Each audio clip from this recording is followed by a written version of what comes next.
Today I'm going to tell you how doing yoga the wrong way could be harming you. It could be taking you to the wrong part of life which you just don't understand. This is going to be an eye-opening for a lot of people. Yoga basically means yo means you, ga means union with the universe. Your union with the universe. The universe is not out there.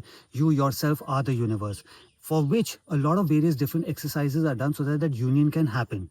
Now, all our emotions are stored in our organs. Just like our heart stores love and hate, various different doubt, fear, confusion, limitations are all stored in our emotions after the experience that we've had of this life or various different lives.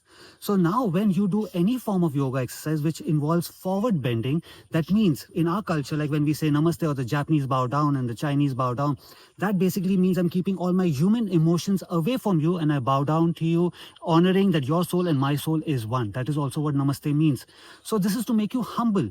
So now when somebody is already very humble and yoga instructor or you're following yoga blindly, you're unnecessarily going on bending down. You're becoming so humble that the world is walking over you and you just don't know why I'm such a nice person, but then why is the world treating me like this? Because you've become too humble.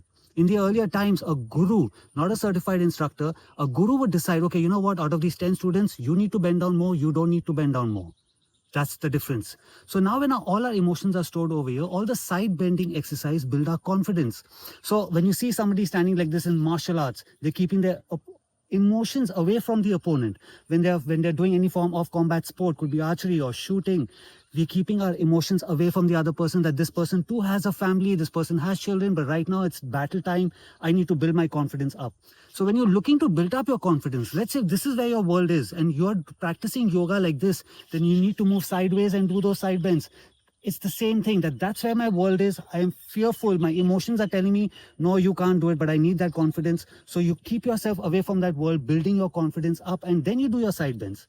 So now when aimlessly you're continuously doing so many side bends, trying to reach the neighbor's house by bending so much to the side, you're becoming overconfident, which is also not good. So who's deciding all that for you? One classroom and everyone is doing the same thing. Can you imagine how messed up it is? Everyone has a different life, different path altogether.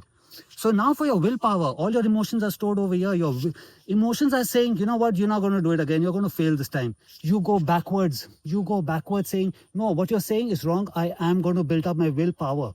So your will persistence is what becomes willpower. But when somebody already has a great power, you make them do back bends. They become so rigid that now they don't want to try anything new. They just don't want to do anything new. So now you tell me, how's yoga affecting you?